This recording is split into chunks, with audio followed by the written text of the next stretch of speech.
Bem-vindos a mais um vídeo e hoje vamos fazer a análise do poema Poema em Linha Reta, do Fernando Pessoa, que foi o poema mais votado por vocês lá no Instagram. Então já aproveita, me segue lá no Instagram, curte esse vídeo, comenta, compartilha e etc. E sem mais enrolação, simbora pro vídeo. Amigos, o autor do poema de hoje é o heterônimo Álvaro de Campos. E como nós já falamos sobre ele no vídeo sobre tabacaria, hoje eu quero focar um pouquinho mais na biografia do Fernando Pessoa. O Fernando Pessoa, ele fez parte do movimento literário chamado Modernismo, que se iniciou lá em Portugal em 1915 com a publicação da revista Orfeu. E essa revista, ela foi influenciada pelas vanguardas que começavam a surgir na Europa por causa da Primeira Guerra Mundial que aconteceu. Então, nesse período aí de Primeira Guerra, Portugal passava por um momento muito conturbado de crise política, cultural. Por quê? Teve o fim da monarquia, tinha aqueles efeitos da Primeira Guerra, e isso tudo fez surgir um sentimento de reavivamento nacionalista. Então, nesse contexto aí que surgiu a primeira fase do modernismo. Nesse cenário, o modernismo ele foi marcado por essa vontade de romper com o passado e com a tradição, fazendo surgir as vanguardas, as quais tinham um caráter progressista e visavam a renovação da cultura portuguesa. Então, nesse sentido, surgiram algumas revistas que tinham como objetivo propagar essa renovação da cultura. E dentre essas revistas se destacam a Águia e o Orfeu, que foram duas revistas que o Fernando Pessoa teve grande contribuição. E a revista Orfeu, ela foi tão importante que a primeira fase do modernismo também foi conhecida como orfeísmo. Fernando Pessoa, então, começou a publicar nessa revista e nós vimos, que como ele gostava de falar de vários assuntos, ele acabou criando os seus heterônimos.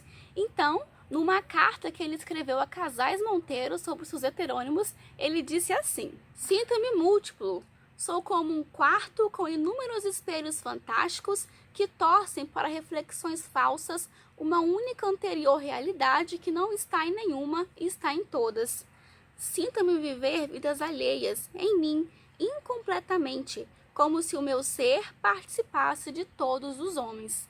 Então ele descreve um pouquinho sobre esses heterônimos e o heterônimo de Fernando Pessoa me faz lembrar o filme Fragmentado. Não sei se vocês já assistiram, mas eu recomendo.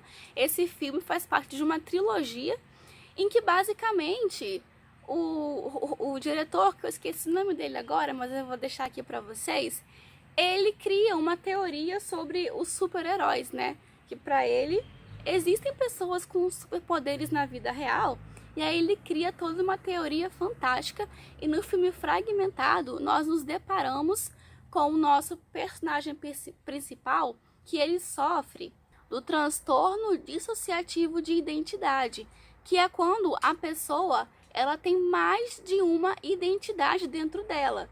Ela pode assumir diferentes formas, características, comportamentos.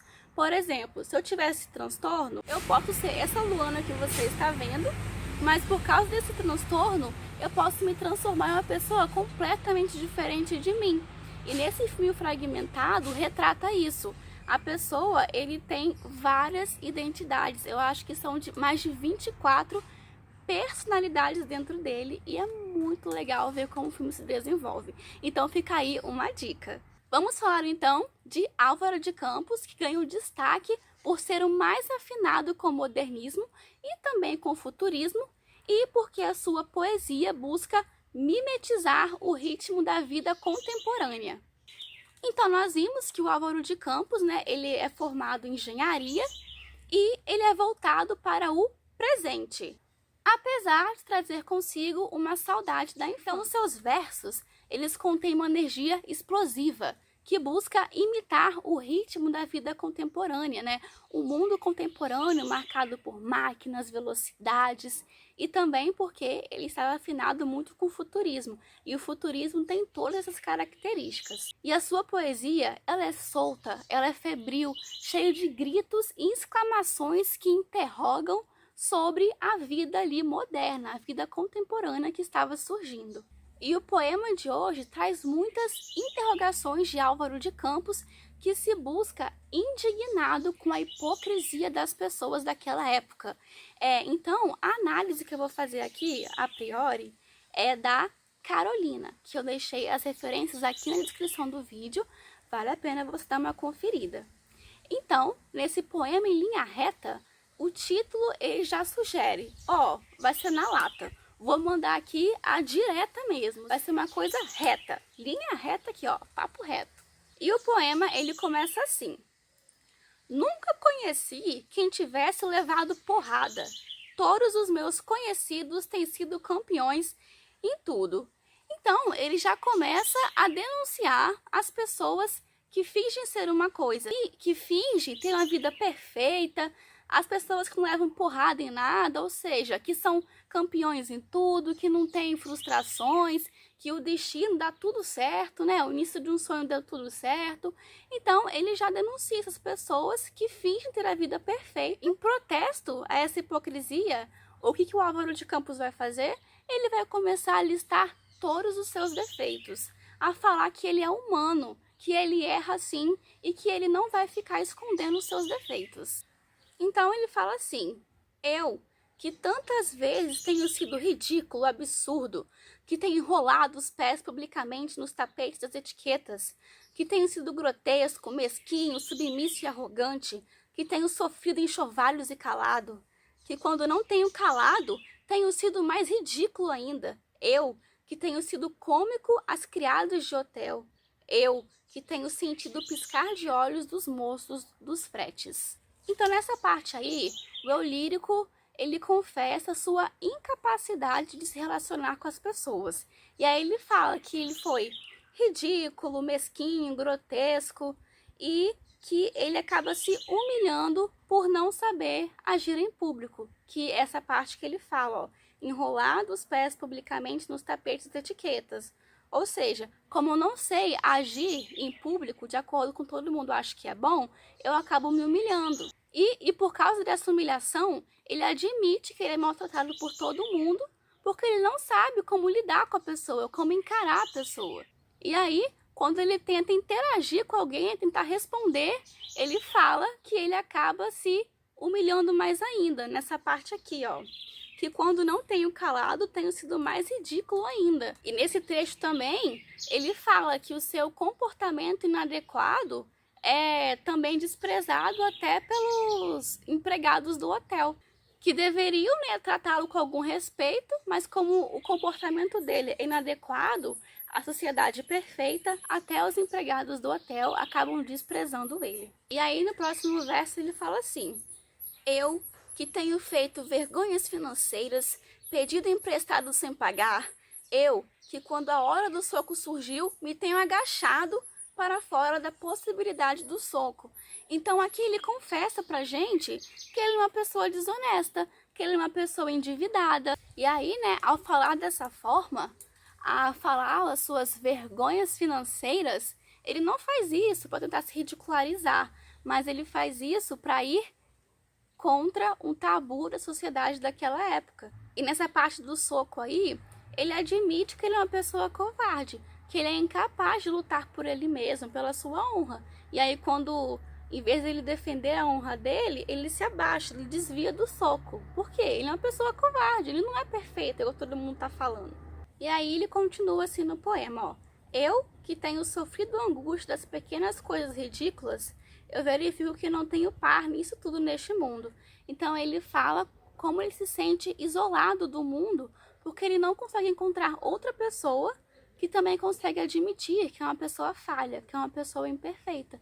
Então ele se sente sozinho, porque só ele tem a coragem de desmascarar, de expor a verdade. Depois ele continua assim: quem me dera ouvir de alguém a voz humana que confessasse não um pecado, mas uma infâmia, que contasse numa violência, mas uma covardia. Não, são todos o ideal, se os ouço e me falam.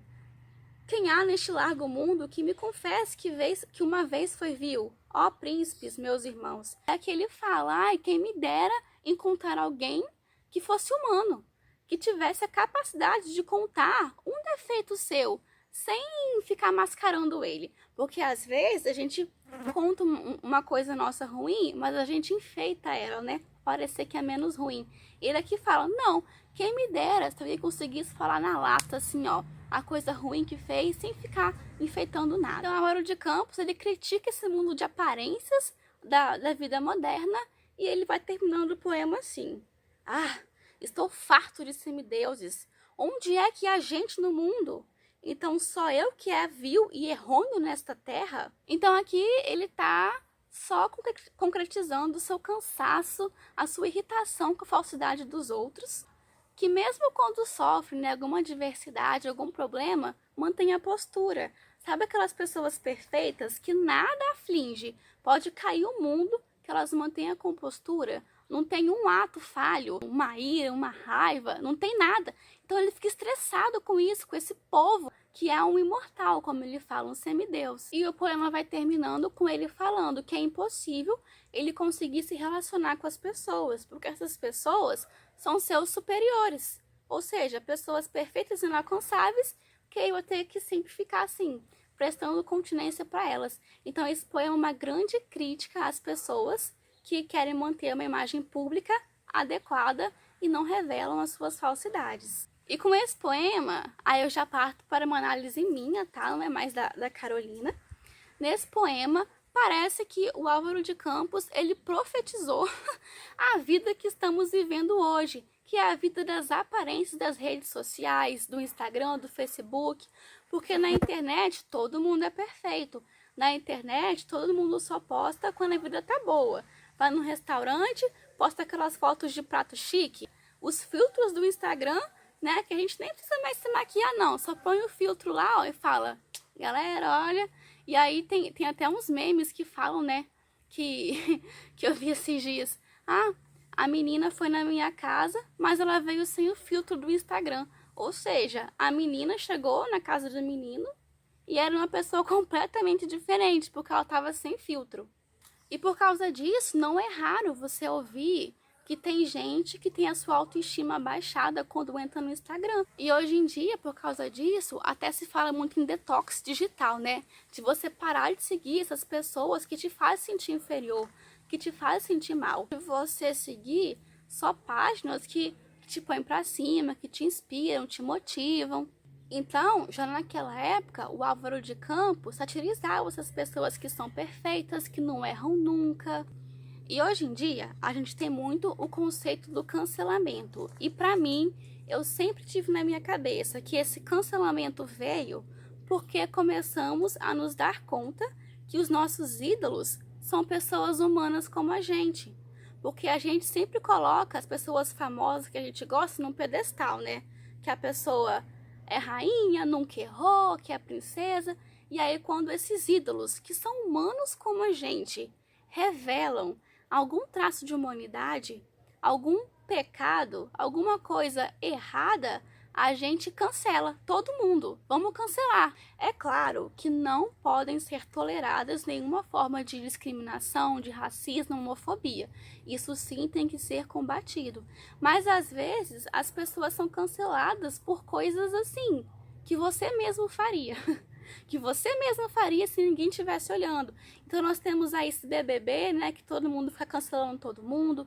A autora J.K. Rowling também foi cancelada porque ela estava transmitindo conteúdos transfóbicos, e aí, tipo, eu não tiro a razão. Mas nós ficamos cancelando uns aos outros, às vezes por pouco, e a gente não se dá conta de que somos todos humanos, que a gente erra e temos condições de remissão. Então, o Álvaro de Campos, ele fala nisso no poema, que quando a pessoa, ela se mostra imperfeita, se mostra errante, a sociedade exclui essas pessoas. E tanto é que o Álvaro de Campos, ele se sentia sozinho aqui, porque ele não encontrava ninguém igual a ele. Então, é necessário que nós tiremos as pessoas dos seus pedestais e olhemos para elas com um olhar mais humano. E além de olhar para o erro das pessoas, é necessário que olhemos para os nossos próprios erros, como fez Álvaro de Campos no poema. Porque quando você aponta o dedo pra alguém, tem um monte de gente apontando pra você. Bom, pessoal, então o vídeo de hoje fica por aqui. Eu espero que vocês tenham gostado e até o próximo vídeo. Tchau, tchau!